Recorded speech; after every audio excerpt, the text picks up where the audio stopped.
Hello दोस्तों, नमस्कार। चलिए हम लोग स्टार्ट करते हैं अपना वीडियो। स्टार्ट करने से पूर्व आप लोगों से मेरा अनुरोध है, प्लीज मेरे लिए एक शेयर जरूर करिएगा। तो चलिए देखते हैं। आज इस वीडियो में हम लोग चर्चा करेंगे किस पे? राजनीति की परंपरागत परिभाषा पे। किस पे चर्चा करेंगे? राजनीति की परंपरागत परिभाषा पे। लेकिन इसके पहले हम लोग चर्चा कर लेते हैं कि पिछले वीडियो में हम लोगों ने क्या देखा था। पिछले वीडियो में हम लोगों ने क्या देखा था? हम लोगों ने देखा था कि राजनीति शास्त्र की जो उत्पत्ति होती है किस भाषा से होती है? यूनान के पोलिस शब्द से किसकी उत्पत्ति होती है? राजनीति शास्त्र की उत्पत्ति होती है, जिसका अर्थ क्या होता है? नगर राज्य होता है। जिसका अर्थ क्या होता है? नगर राज्य होता है। प्राचीन काल में जो है राजनीति या पॉलिटिक्स कहा जाता था। ईसा से 500 वर्ष पूर्व नगर राज्यों को पोलिस कहा जाता था। ईसा से 500 वर्ष पूर्व नगर राज्यों को पोलिस कहा जाता था। प्राचीन काल में भौगोलिक कारणों के कारण, किसके कारण? भौगोलिक कारणों के कारण जो है यूनान जो है छोटे छोटे नगर राज्यों में विभाजित था। इसी नगर राज्यों को क्या कहा गया? पोलिस कहा गया। और जो नगर राज्यों में जो गतिविधियां होती थी उसी को क्या कहा गया? पॉलिटिक्स कहा गया। और पॉलिटिक्स शब्द का सर्वप्रथम प्रयोग किसने किया था? तो पॉलिटिक्स शब्द का सर्वप्रथम प्रयोग अरस्तु ने किया था। व्यवहारिक स्थान पे जो है हमेशा राजनीति शब्द का प्रयोग किया जाता है। फ्रेडरिक पोलक ऐसे विचारक हैं जिन्होंने राजनीति को दो भागों में विभाजित किया। पहला जो है सैद्धांतिक राजनीति, दूसरा व्यवहारिक राजनीति। सैद्धांतिक राजनीति के अंतर्गत उन्होंने विषय क्या रखा? राज्य का अध्ययन, सरकार का अध्ययन, कानून निर्माण संबंधी संकल्पनाएं। व्यवहारिक राजनीति के अंतर्गत उन्होंने क्या रखा? कौन सा विषय रखा? उन्होंने रखा सरकार का वर्तमान कार्य प्रणाली, शांति, युद्ध आदि को रखा। इसके बाद एक और पॉइंट हमने पढ़ाया था कि जो मोस्ट इम्पोर्टेंट है, प्रोफेसर विलोबी ने राजनीति शास्त्र और राजनीति कला में भेद स्थापित किया। कौन सा विचारक है? राजनीति शास्त्र और राजनीति कला में भेद स्थापित किया तो प्रोफेसर विलोबी। कौन है? Professor Willoughby. इसके बाद हम लोगों ने देखा था कि जो है यूनान में नगर राज्यों का अध्ययन क्या कहलाया? राजनीति कहलाया। नगर राज्यों का अध्ययन यूनान में क्या कहलाया? नगर राज्यों का अध्ययन यूनान में क्या कहलाया? राजनीति कहलाया। कालांतर में क्या होता है? कालांतर में क्या होता है? नगर राज्यों का अंत हो जाता है। किसका अंत हो जाता है? नगर राज्यों का अंत हो जाता है। इसके बाद क्या आता है? रोमन साम्राज्यों का उदय होता है। किसका? रोमन साम्राज्यों का उदय होता है। रोमन साम्राज्य, देखिए मैं इतिहास नहीं पढ़ा रही हूँ, यहाँ हिस्ट्री नहीं पढ़ा रही हूँ, पॉलिटिक्स पढ़ा रही हूँ। तो मैं यहाँ पर आपको बता दूं, रोमन साम्राज्य में 3 लोगों का खेल था। 3 लोग कौन खेलते थे? एक सम्राट खेलता था, एक अभिजात वर्ग, एक सैनिक। यही क्या करते थे? पूरे राज्य का शासन प्रशासन की बागडोर इनके हाथ में थी। इसके बाद जब रोमन साम्राज्य का अंत हो जाता है तो धीरे धीरे क्या होता है? आधुनिक में जो है राजनीति को राष्ट्रीय राजनीति कहा जाने लगा। क्या कहा जाने लगा? राष्ट्रीय राजनीति शब्दों से संबोधित किया गया। इसके बाद क्या होता है? राष्ट्रीय राजनीति आधुनिक काल में आ गई। इसके बाद क्या होता है? 20वीं शताब्दी के तीसरे दशक में, ध्यान दीजिएगा आप लोग, 20वीं शताब्दी के तीसरे दशक में, किसमें? 20वीं शताब्दी के तीसरे दशक में अमेरिका में व्यवहारवाद का उदय होता है। किसका उदय होता है? कहाँ उदय होता है? अमेरिका में व्यवहारवाद का उदय होता है। 20वीं शताब्दी के तीसरे दशक में अमेरिका में व्यवहारवाद का उदय होता है। कुछ अनुभवजन्य विचारक और राजनीतिक वैज्ञानिक जो थे उन्होंने जो है इस पर विचार विमर्श किया और जो है तथ्यों के, मूल्यों के स्थान पर तथ्यों पर बल दिया। किसके स्थान पर? मूल्यों के स्थान पर तथ्यों पर बल दिया। किसमें? व्यवहारवाद में। लेकिन धीरे धीरे क्या होता है? धीरे धीरे भाई जब तथ्यों पर सिर्फ बल दिया जाने लगा तो काम नहीं बन पाया। फिर क्या हुआ, जब काम नहीं बनता है तब फिर इस पे जो है विचार विमर्श किया जाता है, फिर मूल्यों का फिर से क्या होता है, आगमन होता है, फिर मूल्य फिर से आता है और इसी को क्या कहा जाता है, उत्तर व्यवहारवाद। क्या बोला जाता है, उत्तर व्यवहारवाद। उत्तर व्यवहारवाद में जो है फिर से मूल्य आता है, तथ्य जो है फिर से गायब हो जाता है।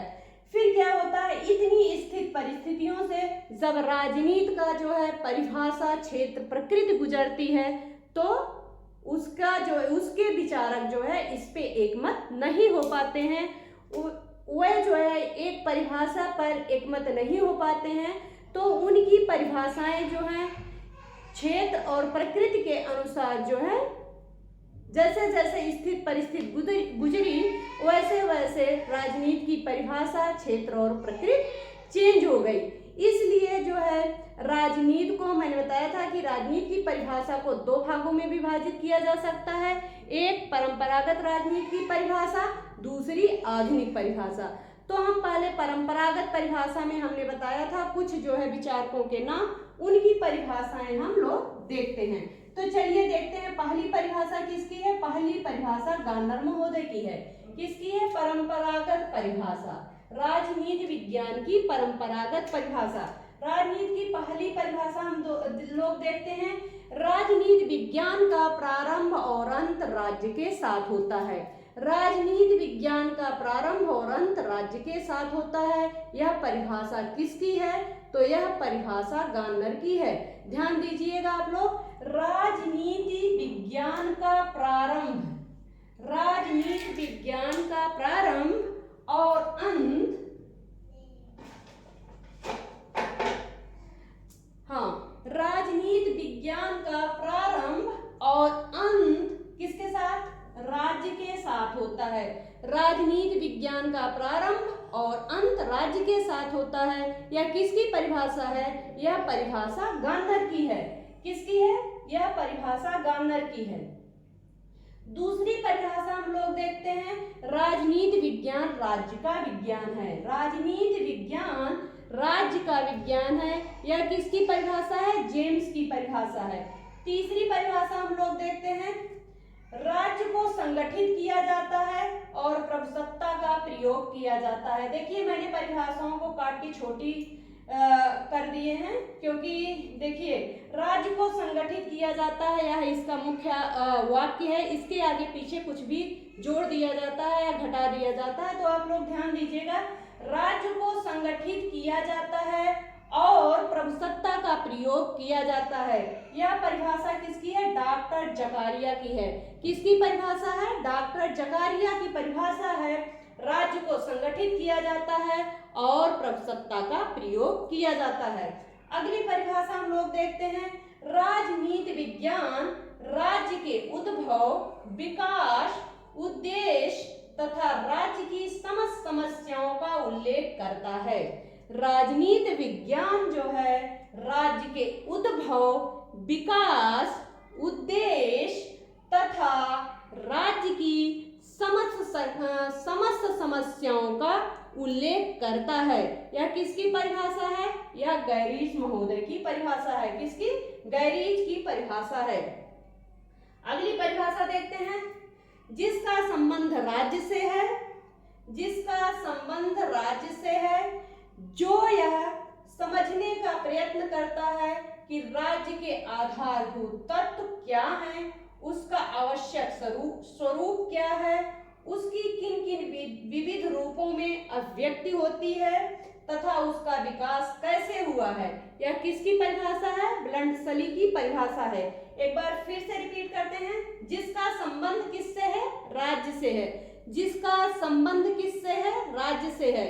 जिसका संबंध राज्य से है, जो यह समझने का प्रयत्न करता है कि राज्य के आधारभूत तत्व क्या हैं, उसका आवश्यक स्वरूप क्या है, उसकी किन किन विविध रूपों में अभिव्यक्ति होती है तथा उसका विकास कैसे हुआ है।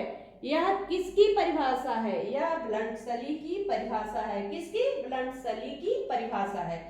तो आप परिभाषाओं में देखे होंगे, इन परिभाषाओं में हर जगह राज्य शब्द का प्रयोग हुआ है। किसका हुआ है? राज्य का प्रयोग हुआ है। यहाँ सरकार क्या है? शून्य है। किन किन परिभाषाओं में? एक गार्नर की परिभाषा है, जेम्स की है, डॉक्टर जकारिया की है, गैरीज की है, ब्लडसली की है। इनकी परिभाषा कहाँ घूमती नजर आई?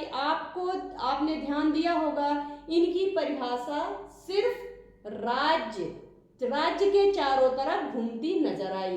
सरकार का कहीं नामो निशान भी नहीं है।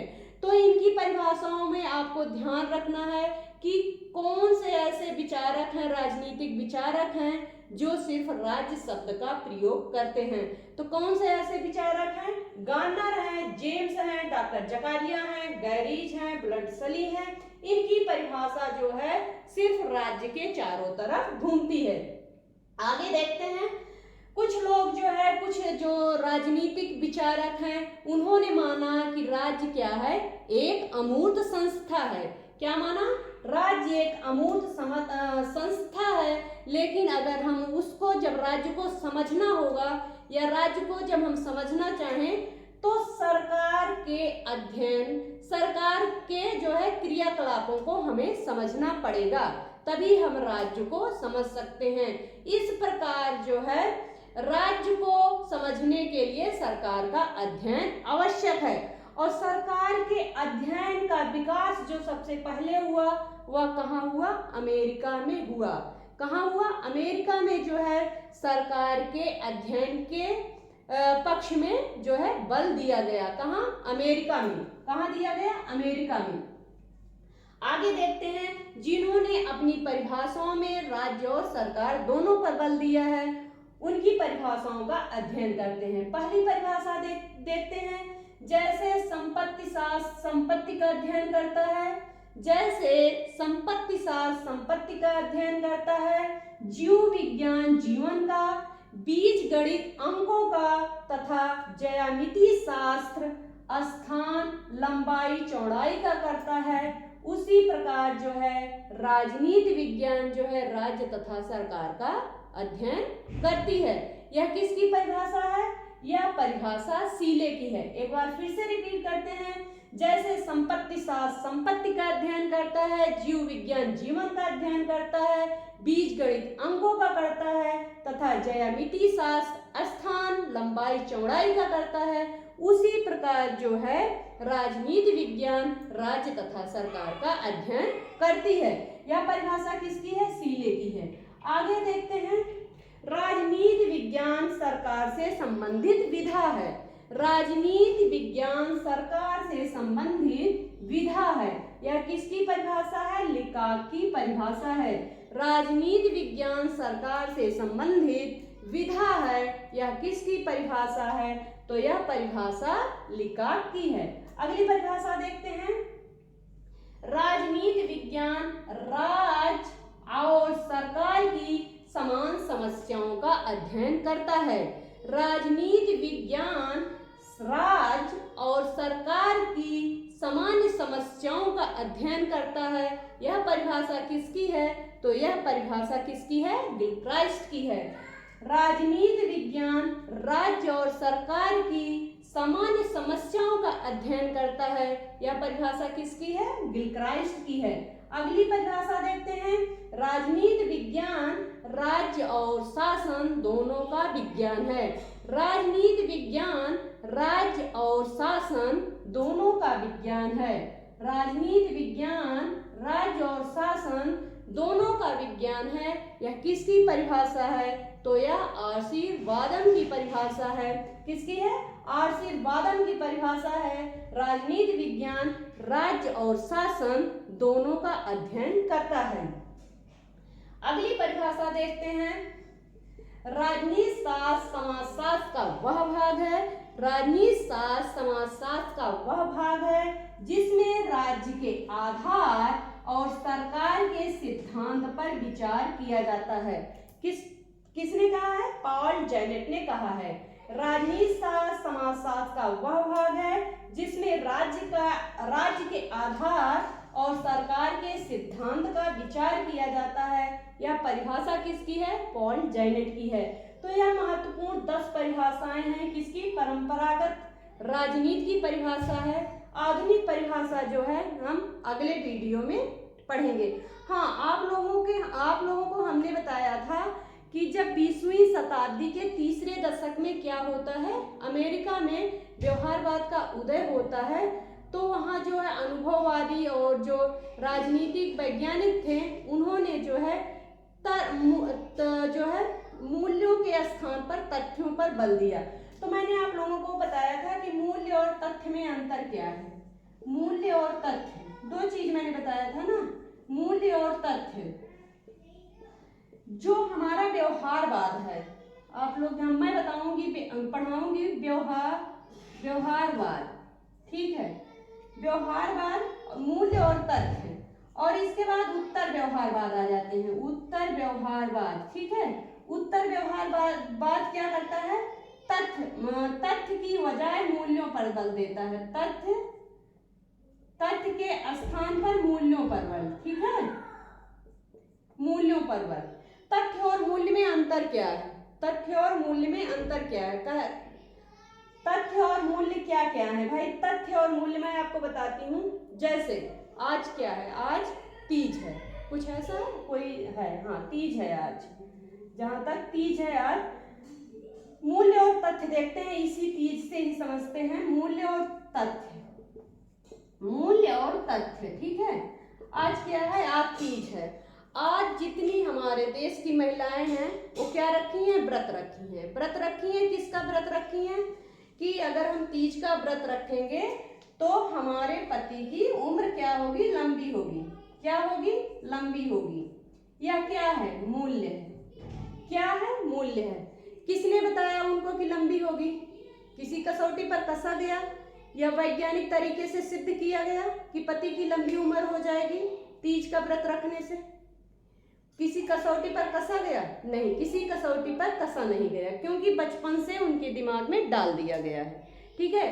किसी बच्चे के दिमाग में आप बचपन से जो चीजें डालेंगे, जैसे तीज का व्रत रखने से, अगर किसी की मम्मी घर में तीज का व्रत रखी है कि भाई मेरे पति की लंबी उम्र हो जाएगी, तो अब बेटी जब बड़ी होगी तो अभी तीज का व्रत रखेगी। लेकिन इसका कोई वैज्ञानिक किसी तरीके से सिद्ध नहीं किया जा सकता किसी की पति की लंबी उम्र हो जाएगी। एग्जाम्पल के तौर पर मैं यहाँ समझा रही हूँ।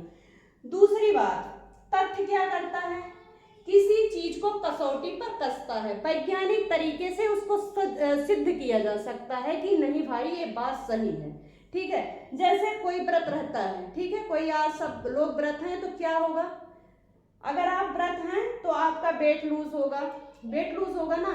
इसको जब आप कसौटी पर कसेंगे, अपनी बॉडी को आप एक दिन भूखा रखेंगे, आप वैज्ञानिक तरीके से जब आपके बॉडी की जो है बॉडी का परीक्षण किया जाएगा तो उसमें अंतर मिलेगा। तो यह क्या है, तथ्य है। क्या है, तथ्य है। जब वैज्ञानिक तरीके से किसी चीज को कसौटी पर कस के सही सिद्ध किया जा सके तो वह क्या है, तथ्य है। तब क्या होता है, जब 20वीं शताब्दी में जब व्यवहारवाद आता है तब मूल्यों की बजाय तथ्यों पर बल दिया गया। किस पे, मूल्यों की बजाय तथ्यों पर बल दिया गया। लेकिन क्या होता है, उत्तर व्यवहारवाद में उल्टा हो जाता है। उत्तर व्यवहारवाद में क्या होता है, तथ्यों की बजाय मूल्यों पर बल दिया गया। आगे जब हम व्यवहारवाद, उत्तर व्यवहारवाद पढ़ाएंगे तो पूरा विधिवत जो है आप लोगों को समझाएंगे। लेकिन यहाँ तो मैं परिभाषाएं देख रही हूँ, इसलिए मैंने थोड़ा बहुत समझा दिया कि भाई मूल्य क्या है, तथ्य क्या है, इसमें तो अंतर पता होना चाहिए। तो चलिए आप लोग यह वीडियो देखिए, मेरे लिए एक शेयर जरूर करिएगा। धन्यवाद।